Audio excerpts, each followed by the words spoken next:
নমস্কার, আমি সহেলি। আশা করছি সকলে খুব ভালো আছেন। চন্দ্রছড়া ট্রাভেল ব্লগে আপনাদের সকলকে স্বাগত।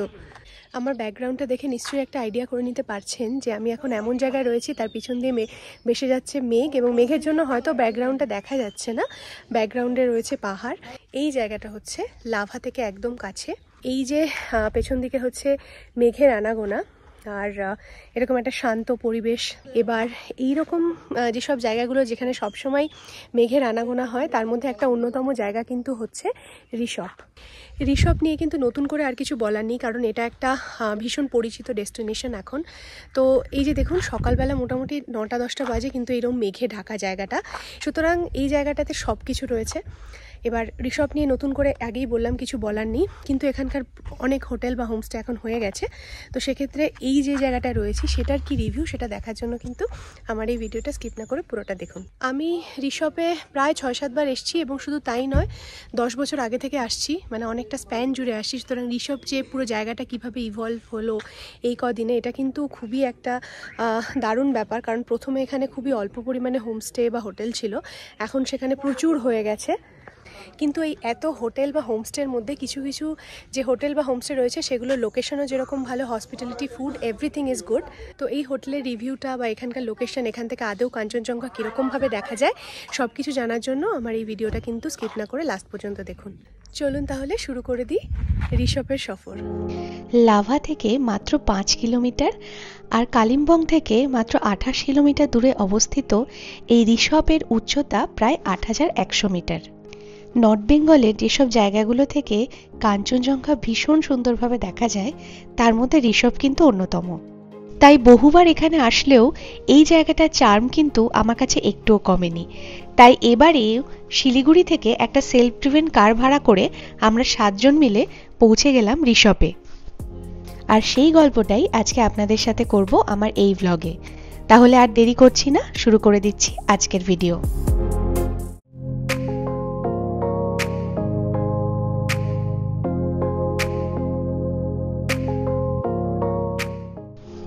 প্রায় 7 জনের একসাথে প্ল্যান, তাই অনেক আগে থেকে সমস্ত কিছু ডিসাইডেড না থাকলেও শেষ মুহূর্তে সেই বাসই ভরসা ছিল।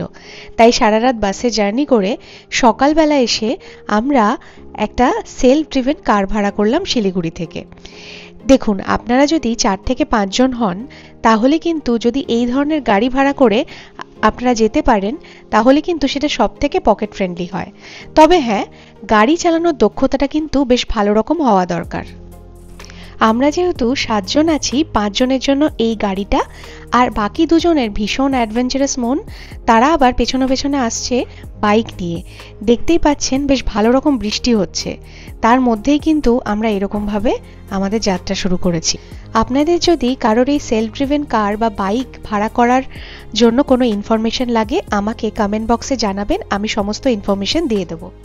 আমরা আজকে গরুবাথান হয়ে লাভার দিকে চলেছি। এক্ষেত্রে আমাদের প্রায় 100 কিলোমিটার ডিস্টেন্স অতিক্রম করতে হবে। সময় লাগবে ওই 3 ঘন্টার মতন। আর রাস্তাটা কিন্তু থ্রু আউট ভীষণ ভালো। শুধু একটাই যে প্রবলেম, এই যে প্রচণ্ড বৃষ্টি শুরু হয়েছে এখন আবার। আপনারা যদি ভাড়া গাড়ি করে যেতে চান ঋষভ অবধি, সেক্ষেত্রে ভাড়া পড়ে 3 থেকে 3500 টাকার মতো। আকাশের মুখ ভার হলেও আমাদের এক্সাইটমেন্টে কিন্তু একটুও খামতি নেই। আমরা এখন আপাতত চলেছি এই চা বাগানের মধ্যে দিয়ে।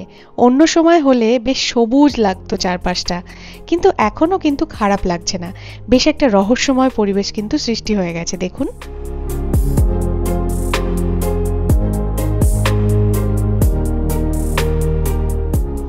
যাবার পথে লাভা ঢোকার একটু আগে মোমো দিয়ে ব্রেকফাস্ট সেরে নিলাম, এবং তারপরে মাত্র 3.5 ঘন্টাতেই পৌঁছে গেলাম আমাদের আজকের ডেস্টিনেশন ঋষভের হোটেল সোনার বাংলাতে।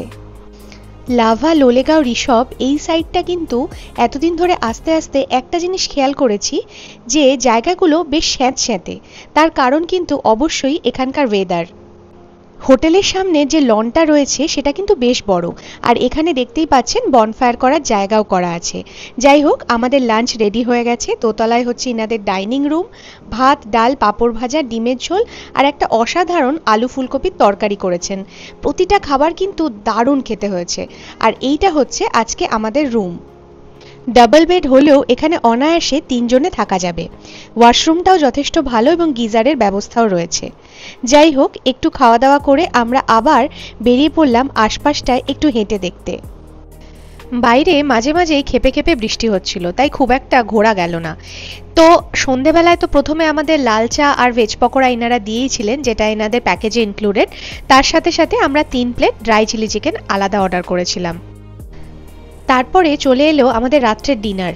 রুটি ভাত দুটো মিশিয়ে নিয়েছিলাম এবং আমাদের মেনুতে ছিল ভাত, ডাল, আলু ভাজা, তার সাথে সাথে চিকেন কারি এবং যারা যারা রুটি খেয়েছে সেই রুটি।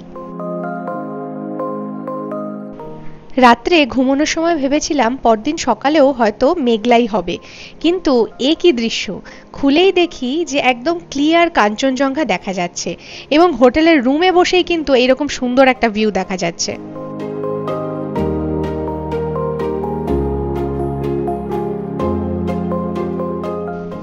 আর হোটেলের লোকেশনটাও এতটাই সুন্দর, একদম ঋষভে ঢোকার মুখে যেখানে আই লাভ ঋষভ লেখা আছে ঠিক তার অপোজিটেই রয়েছে এই সোনার বাংলা হোটেল। নর্থ বেঙ্গলের পাহাড়ি অঞ্চলে বেড়াতে গেলে মানুষজনের প্রথম যেটা কোয়েরি থাকে যে এখান থেকে কি কাঞ্চনজঙ্ঘার দেখা মিলবে। তো আপনাদের যদি সেই রকম ক্রাইটেরিয়া থেকে থাকে তাহলে আপনারা ঋষভকে চোখ বন্ধ করে চুজ করতে পারেন। আমি কিন্তু ঋষভে এর আগেও 2-3টে আলাদা প্রপার্টিতে থেকেছি।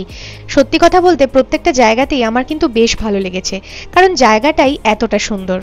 এত সুন্দর দৃশ্য দেখে একটা গানই আমার মনে পড়ছে, এমন মানব জমিন রইল পতিত, আবাদ করলে ফলতো সোনা, মন রে কৃষি কাজ জানো না।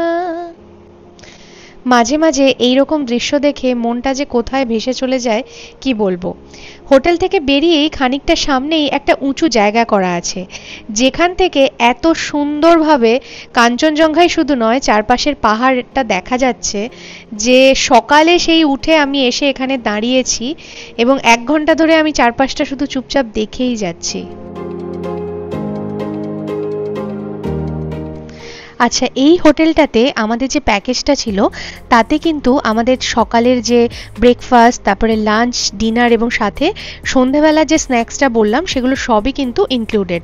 সকালে এইরকম একটা কাঞ্চনজঙ্ঘা দেখার পরে ব্রেকফাস্টে কিন্তু এসে গেছে লুচি এবং তার সাথে হচ্ছে ঘুগনি, মানে জাস্ট যা তা ব্যাপার।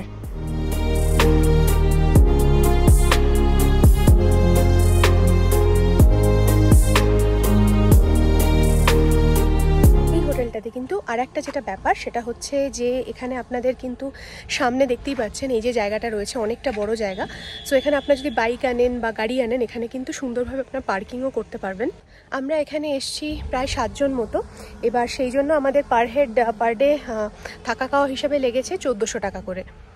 ওইখানে পেছনের দিকে লেখা আছে আই লাভ ঋষভ, যেটা ওখানে লেখা আছে, লোকেশনটা খুবই ইজি। আর তার পেছনে আছে হচ্ছে স্লিপিং বুদ্ধা হোটেল, তার সামনেই রয়েছে সোনার বাংলা।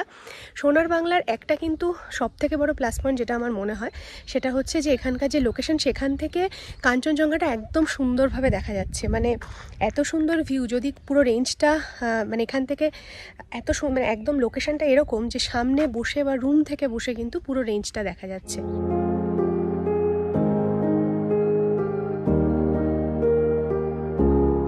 আমরা এবার এসছি একটা গাড়ি ভাড়া করে। তো এটা জুম কারের মতনই একটা সার্ভিস, কার রেন্টাল সার্ভিস। এই গাড়িটা, এটা টাটা পাঞ্চ। এখানে 5 জন আরামসে আপনারা অবভিয়াসলি আসতে পারেন। এইটার জন্য রেন্টাল পড়েছে পার ডে 2400 করে, আর বাকি তেল হচ্ছে আপনাদের খরচা, আর 6000 টাকা লাগে হচ্ছে সিকিউরিটি ডিপোজিট। এখন ঋষভ থেকে আমরা যাব হচ্ছে একটা নতুন জায়গায়, সেটা হচ্ছে 360 ডিগ্রি ভিউ হোমস্টে।